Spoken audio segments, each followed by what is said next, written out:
글로벌 비트 시간입니다. 지난 금요일 뉴욕 증시 3대 지수는 모두 하락하면서 마무리를 했고요. 그 와중에도 러셀 2000 중소형주 지수는 소폭 오름세로 마무리하는 모습이었습니다. 지금 계속해서 연초 이후에 중소형주로 온기가 좀 번져나가고 있는 듯한 분위기가 감지가 되고 있고요. 3대 지수를 하락시켰던 가장 큰 요소는 차기 연준 의장에서 케빈 해싯 국가경제위원장이 이제는 좀 후보군에서 배제됐다라는 소식이 들려오면서였습니다. 국채금리가 여러 만기물에서 모두 상승하는 모습을 보여줬고요. 이런 부분들이 시장의 하방 압력으로 작용했습니다. 네, 주말간에 트럼프 대통령은 그린란드를 넘기지 않으면 관세를 부과하겠다, 직접적으로 그린란드를 차지하겠다라는 이 강력한 의지를 시사하기도 했습니다. 이번 주에 다보스 포럼 역시도 예정이 되어 있고 이벤트도 있는데 지정학적 이슈도 불거지고 있는 상황이죠. 변동성이 좀 불가피할 수도 있겠다라는 생각이 드는데 일단 지난 금요일 시장 상황 살펴보면서 한 주간을 또 준비해 보시죠. 금요일이었습니다. 3대 지수는 결국에는 약보합 권에서 일제히 하락으로 거래를 마쳤습니다. 다만 낙폭이 크지는 않았고요. 나스닥과 S&P 500 지수 정말 소폭의 하락으로 거래를 마쳤습니다. 기존의 유력한 차기 연준 의장 후보였죠. 그동안은 케빈 해셋 NEC 위원장이 거론이 돼 왔었는데 트럼프 대통령이 이날 어떠한 발언을 내놓으면서 그 기대감이 크게 꺾이는 양상이었습니다. 무슨 발언이었는지 영상으로 먼저 만나보시죠. I see Kevin's in the audience, and I just want to thank you. You were fantastic on television today. I actually want to keep you where you are, if you want to know the truth. Kevin Hassett is so good. I'm saying, wait a minute. If I move him, these Fed guys, certainly the one we have now, they don't talk much. I would lose you. It's a serious concern to me. So I just want to say thank you very much. You've done incredible. We don't want to lose him, Susie, but we'll see how it all works out, okay? Thank you, Kevin. 방금 들으신 것처럼 트럼프 대통령은 해싯 위원장을 향해서 솔직히 당신이 지금 그 자리에 그대로 있었으면 좋겠다. 그러니까 NEC 위원장으로 계속 남아 있었으면 좋겠다라는 이야기를 했습니다. 만약에 해셋이 연준으로 옮겨가게 된다면 행정부 안에서 지금의 경제 현안에 대해서 솔직하게 자기한테 얘기를 해줄 만한 인사를 잃게 된다라는 우려를 표명한 겁니다. 해셋은 그런데 비둘기파 인사로 분류가 되기 때문에 그의 인선 가능성은 본래 금리 인하에 대한 기대감을 키운 측면이 있었거든요.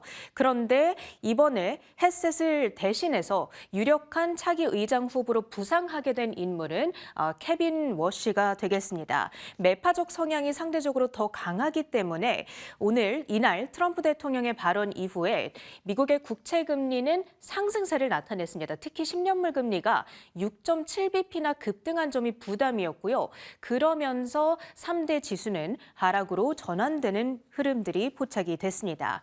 그런가 하면 섹터별로는 이날도 반도체주들의 강세가 이어졌습니다. TSMC의 호실적 효과였고요. 그리고 러셀 2000 지수는 11일이나 랠리를 펼치고 있는 정말 두드러지는 상승세를 보여주고 있습니다. 이제 YTD 기준 상승률은 8% 정도이기 때문에 S&P 500 지수를 초과하는 성과를 달성하면서 한 해를 강하게 출발하고 있죠.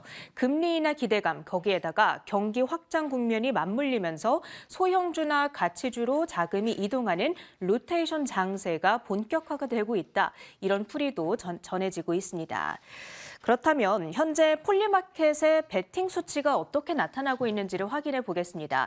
이날 시장을 움직였던 가장 중요한 이슈가 차기 연준 의장이 누가 될 것인가 이 부분이기 때문에 지금 수치를 확인해 보시면 이 연한 파란색으로 표시되어 있는 게 케빈 워시에 대한 베팅이거든요. 트럼프 대통령이 발언이 전해지면서 54%까지 워시의 인선 베팅이 급격하게 늘어난 모습을 확인하실 수가 있고요. 그런 반면에 해셋에 대한 베팅은 이렇게 아주 낮게 12%대로 급격하게 하락한 모습까지도 확인을 해보실 수가 있습니다. 그런데 지금 케빈 워시에 대한 월가 주요 인사들의 반응은 나쁘지가 않습니다. 특히나 제도권 금융계의 전폭적인 지지를 확보하고 있고요. 제이미 다이먼 CEO 등은 공개적으로 지지 의사를 이미 표명한 바 있습니다. 주말 사이에 베센트 재무장관이 이번 주 다보스 포럼 기간을 전후로 해서 트럼프 대통령이 차기 연준 의장을 지명할 가능성이 있다라고 언급을 한 만큼 이번 주에 관련한 뉴스를 예의주시해 볼 필요가 있겠고요. 이 워시가 유력한 후보로 부상을 하게 되자 금리 인하에 대한 기대감은 조금씩 축소가 됐던 것이 사실입니다. 이 워시에 대해서 지금 월가의 여러 IB들이 어떻게 평가를 하고 있는지 몇 개의 코멘트들을 좀 가지고 왔거든요. 르네상스 매크로 리서치 측에서는 워시를 커리어 내내 매파적이었던 인물로 평가를 하고 있습니다. 연준의 목표치보다 인플레이션이 낮을 때조차도 이 인플레이션을 싫어하는 인물로 평가를 하고요. 따라서 지금 금리를 내리고자 하는 대통령의 정책 기조를 고려했을 때 워시를 선택한다는 것은 흥미로운 선택이다. 이런 진단이 있습니다. 에버코어 ISI의 크리슈나 부하 부회장, 올해 말까지는 공급 측 낙관론을 바탕으로 비둘기파적 기조를 보일 수 있겠으나 문제는 내년과 내후년이라는 것이죠. 경제가 과열되기 시작할 경우 워시는 매파적 성향으로 돌아갈 가능성이 큰 인물이다. 그러니까 지금 월가 하우스들도 대체적으로 워시의 매파적인 성향을 좀 강조하고 있는 모습을 보실 수가 있는 거고요. 그러다 보니까 올해 원래 시장에서는 금리 인하 두 차례에 대한 베팅이 이루어지고 있었죠. 그런데 이날 워시의 인선 확률이 급격하게 늘어나면서 그 두 차례 인하의 가능성이 33% 이상으로 이전보다 더 축소된 모습을 확인할 수가 있겠습니다. 어찌됐든 만약에 워시가 추후에 매파적인 성향을 드러내게 된다면 인선 이후에 말이죠. 그렇게 된다면 대통령과의 마찰도 불가피해질 텐데 과연 베센트 재무장관의 말대로 이번 주 워시에 대한 인선이 이루어지게 될 것인가. 만약에 확정이 된다면 금리 인하에 대한 시장의 기대치가 바뀌면서 변동성도 불가피할 수 있다는 점을 이번 주에 핵심적인 관전 포인트로 삼아보셔야겠습니다. 그렇다면 이날 종목과 섹터들의 움직임은 어땠는지 확인해 보도록 하겠습니다. 반도체주들이 이틀 연속 강세를 보였습니다. TSMC의 호실적, 거기다가 미국과 대만이 무역 합의를 타결했다라는 소식이 호재로 작용을 하고 있죠. 특히나 강하게 반등했던 것은 브로드컴이 2.5%의 급등이었고요. 마이크론이 7.8%나 이날도 뛰어 올랐습니다. TSMC의 전 회장이자 마이크론의 현재 사내 이사이기도 합니다. 마크 리우가 주식 23,200주를 매수했다라는 소식이 들려왔습니다. 정말 역대급의 사상 최대 규모의 내부자 매수 소식이 전해지면서 마이크론의 주가가 다시 한번 탄력을 받아간 거고요. 이번에 매수한 규모가 원화로 환산을 하자면 무려 115억 원 규모 정도가 됩니다. 이 마크 리우는 사실 TSMC의 회장으로 있는 동안에 주가를 정말 몇 배나 뛰어 올리면서 반도체 업계에서는 거물급 인사로 평가받는 인물이다 보니까 이 사람이 마이크론의 주가가 이렇게까지 급등한 상황 속에서 주식을 추가로 샀다라는 것은 앞으로의 주가 흐름에 대한 긍정의 시그널로 현재 시장에서는 해석이 되고 있습니다. 마이크론은 이날의 급등으로 하여금 시가총액이 4천억 달러를 돌파했고요. S&P 500 지수 안에서 시총 20위권에 이름을 올리게 됐습니다. 반면 엔비디아는 이날 주가는 쉬어갔습니다만 월가에서의 긍정적인 평가들은 이어지고 있습니다. 제프리스 측에서 블랙웰과 루빈 칩을 향후의 성장 동력으로 지목을 했고요. 특히 블랙웰의 본격적인 양산이 시작되면서 실적 서프라이즈가 계속될 거라는 의견을 제시하고 있습니다. 목표가를 기존의 250에서 275달러까지 상향 조정을 했는데 전날 종가 대비 47%의 추가적인 상승 여력입니다. 엔비디아의 실적 발표는 2월 말로 예정이 되어 있으니까요. 그때를 계기로 해서 반등을 할 수 있을지 지켜봐야겠습니다. 그 밖에는 이날 여러 전력 관련주들의 분위기도 나쁘지 않게 진행이 됐는데요. 지난주 트럼프 대통령은 빅테크 기업들로 하여금 데이터 센터 전력 비용을 스스로 자체적으로 부담하라 이렇게 압박을 했었죠. 그리고 실제로 마이크로소프트의 경우에는 이에 화답하면서 알겠다, 소비자들에게 전력 비용을 부담하지 않겠다 이렇게 발언을 한 적이 있습니다. 그러다 보니까 이 기술 기업들 입장에서는 전력을 조금 더 효율적으로 확보할 수 있게끔 해주는 여러 전력망 인프라 개선 수요가 발생할 수밖에 없는 건데요. 그러다 보니까 그 인프라를 고쳐줄 수 있는 기업들이 현재 시장에서는 부각이 되고 있는 겁니다. 예를 들어서 GE 버노바라든지 블룸 에너지 등의 주가가 올랐고요. 그 반면에 보시면 컨스텔레이션 에너지라든지 이 아래쪽에 있는 비스트라 등의 기업들은 이날 급락 흐름으로 이어졌거든요.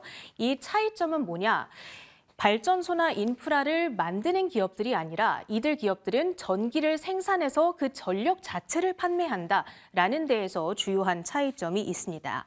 그 밖에 특징주들로는 노보노디스크를 먼저 확인해 보도록 하겠습니다.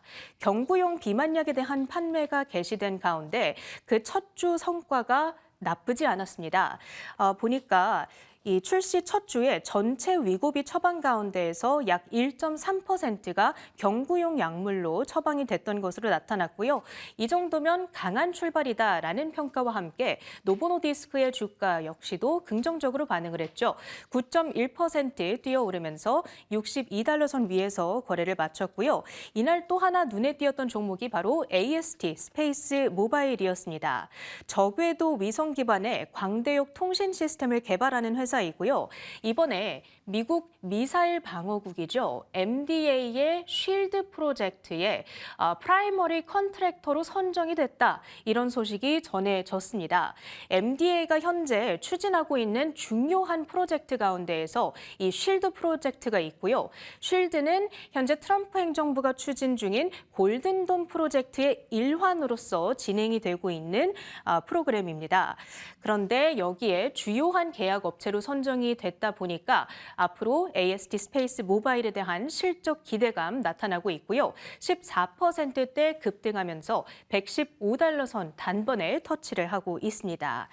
이날의 특징주들 봤고요. 주요한 이번 주 주간 일정까지 점검해 보도록 하겠습니다. 일단 월요일 미국 증시가 마틴 루터 킹데이로 인해서 하루 쉬어간다라는 점 체크가 필요합니다. 우리 시간 기준으로는 오늘 밤에 미국 증시가 하루 휴장에 들어간다라고 생각해 보시면 되겠고요. 그리고 중요한 연례 경제 이벤트가 있죠. 다보스 포럼의 개막이 1월 19일, 그러니까 월요일부터 시작이 돼서 23일까지 진행이 됩니다. 여기에서 발표되는 여러 가지 경제 키워드들은 실제로 한 해 동안 미국 경제에 정말 큰 영향을 미치는 측면이 있고요. 무엇보다 중요한 것은 수요일에 트럼프 대통령이 진행하게 될 연설, 여기서 나오는 이 내용들에 따라서 시장의 반응이 또 나타나기도 한다라는 점을 체크해 보실 필요가 있겠습니다. 이번 주에도 기업들의 실적 발표는 이어집니다. 화요일에는 넷플릭스와 유나이티드 항공, 수요일에는 존슨앤존슨, 그리고 목요일에 특히 최근에 정말 두드러지는 랠리를 보였던 인텔의 실적 발표가 예정되어 있다는 점 체크해 보시면 되겠고요. 그리고 23일 금요일 일본 BOJ의 금리 결정, 역시나 유동성에 대한 기대감을 좌우할 수 있는 하나의 주요한 이벤트로 체크해 보시길 바라겠습니다. 일정까지 봤습니다.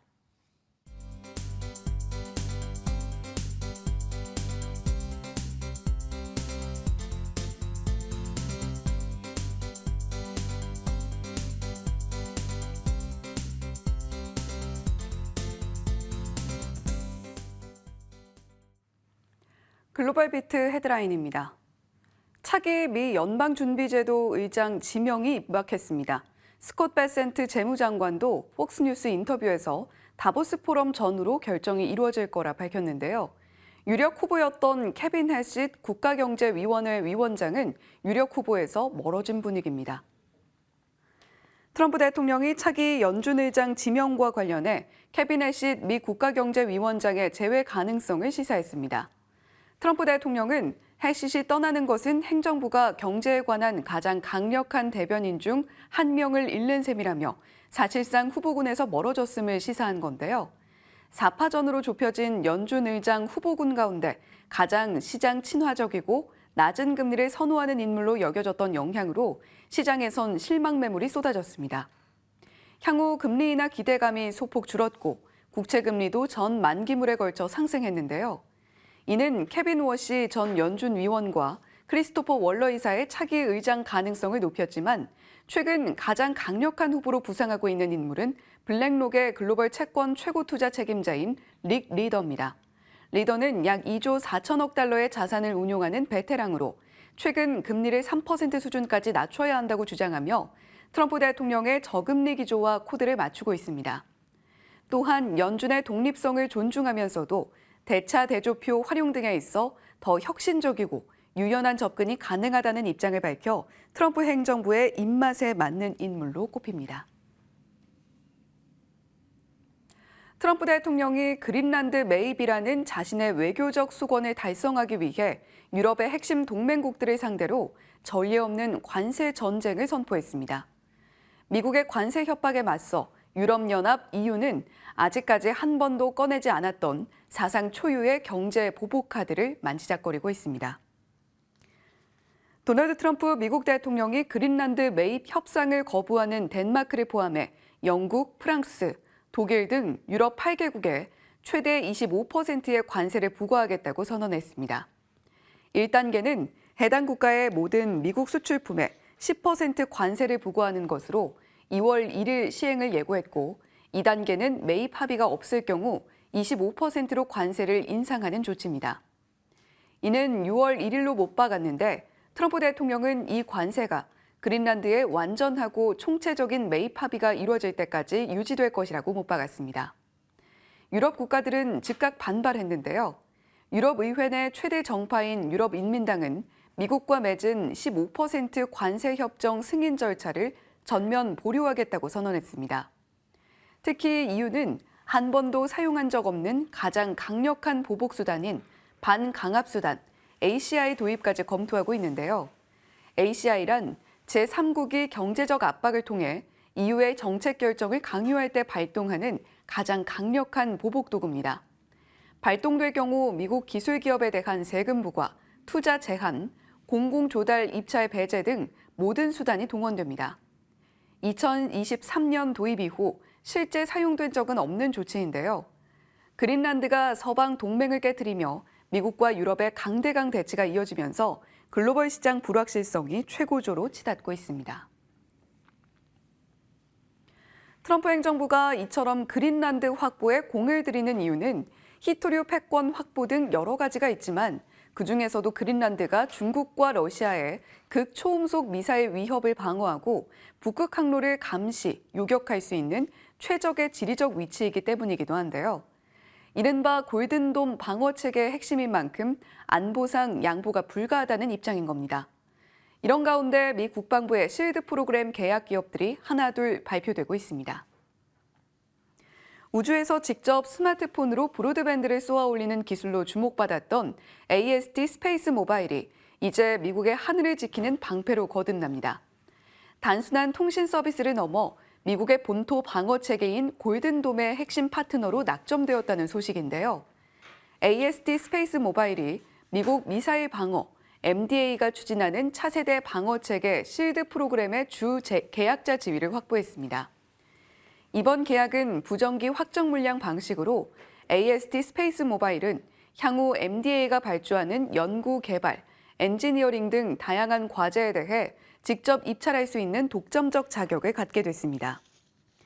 이번 선정은 미국판 아이언돔, 즉 골든돔 전략의 일환으로 AST 스페이스 모바일의 위성군은 적 미사일의 움직임을 실시간으로 감시하는 우주 기반 센서 역할과 함께 통신 인프라가 파괴된 상황에서도 끊임없는 군사통신을 보장하는 핵심 인프라로 활용될 전망입니다. 주가는 개장 전 프리마켓에서 7% 넘게 오른 데 이어 본장에서도 15%가량 폭등하며 사상 최고가를 경신했는데요. 전문가들은 그동안 상업용 통신 시장에만 국한됐던 AST의 가치가 1,510억 달러, 한화 약 200조 원 규모의 방산 예산으로 확장됐다는 점에 주목하고 있습니다. 특히 미국 내 제조시설을 95% 이상 수직 계열화한 AST의 구조가 트럼프 행정부의 미국 우선주의 정책과 완전히 부합한다는 분석입니다. 미국 본토를 미사일 위협으로부터 완전히 보호하겠다는 트럼프 대통령의 골든돔 프로젝트가 거대한 산업 생태계를 형성하며 본궤도에 올랐습니다. 미 미사일 방어청 MDA는 차세대 방어 체계인 실드 프로그램에 참여할 기업 340곳을 추가로 선정했는데요. 전통적인 방산 기업뿐만 아니라 우주, 양자 컴퓨팅, 인공지능 분야의 혁신 기업들이 대거 포함됐습니다. 미 미사일 방어청이 발표한 실드 프로그램은 향후 10년간 총 1,510억 달러의 예산 한도 내에서 운영되는 거대 계약 체계입니다. 이번 명단에서 가장 눈에 띄는 분야는 우주 인프라인데요. 미사일을 조기에 포착하고 요격하기 위해서는 우주 공간에서의 지배력이 필수적이기 때문입니다. 제프 베이조스의 블루 오리진과 파이어플라이, 릴레이티비티 스페이스 등이 주 계약자로 이름을 올렸습니다. 이들은 방어 자산을 궤도에 올리는 우주 수송의 핵심 역할을 맡을 전망이지만 상장 기업은 아닙니다. AST 스페이스 모바일뿐 아니라 맥사 스페이스, 그리고 우주 쓰레기 제거 기술의 아스트로스케일 등도 우주 인프라에서 위성과 통신 부문을 담당할 기업들로 선정됐는데요. 하드웨어뿐만 아니라 소프트웨어와 부품 분야에서도 기술 대장주들이 대거 합류했습니다. 양자 컴퓨터 기업 아이온큐는 복잡한 미사일 궤도 계산과 암호 해독 분야에서의 활약이 기대되고, 브로드컴과 아날로그 디바이스는 방어 시스템의 뇌와 신경계 역할을 할 핵심 반도체를 공급합니다. 드론 방어의 강자 에어로 바이런먼트와 네트워크 보안을 담당할 클라우드 플레어 역시 골든돔의 안전을 책임지게 될 예정인데요. 방공 부문에서는 제너럴 다이내믹스와 허니웰, L3 해리스와 테라다이니, 컴퓨팅, 소프트웨어, 네트워크 분야에선 이노데이터와 사이언스 애플리케이션도 이름을 올렸습니다. 일론 머스크 CEO가 두 개의 전선에서 동시에 거침없는 행보를 보이고 있습니다. 테슬라의 독자 칩 개발을 가속하며 엔비디아 독립을 선언하는 한편, 법정에서는 과거 자신이 키운 오픈 AI와 마이크로소프트를 상대로 역대 최대 규모인 180조 원대 소송을 제기하며 월가를 흔들고 있습니다. 일론 머스크 CEO가 테슬라의 5세대 자율주행 칩인 AI5 설계가 마무리 단계에 접어들었으며 차세대 AI6 개발에 이미 착수했다고 발표했습니다. 머스크 CEO는 칩 설계 주기를 기존보다 훨씬 빠른 9개월로 단축하겠다고 공언했는데요. 세계에서 압도적으로 가장 많이 생산될 AI 칩을 만드는 여정이 될 거라고도 덧붙였습니다. 차세대 AI6 칩 생산은 삼성전자가 맡을 예정으로 양사는 165억 달러 규모 계약을 체결한 바 있는데요. 기술 개발 한편에서는 거액의 법정 다툼이 시작됐습니다. 머스크 CEO는 현지 시간 16일 연방법원에 제출한 서류를 통해 오픈 AI와 마이크로소프트에 최대 1,340억 달러, 우리 돈 약 180조 원의 손해배상을 청구했습니다. 머스크 CEO 측은 2015년 설립 당시 머스크 CEO의 초기 자금과 명성, 경영 노하우가 없었다면 지금의 오픈 AI는 존재하지 않았을 것이라며 두 회사가 머스크의 기여를 통해 얻은 이익을 환수해야 한다고 주장했습니다. 머스크 CEO 측은 오픈 AI가 1,000억 달러 이상, 마이크로소프트가 250억 달러 이상의 이득을 취했다고 산출했는데, 이는 머스크 CEO가 초기 투자한 3,800만 달러의 수천 배에 달하는 금액입니다.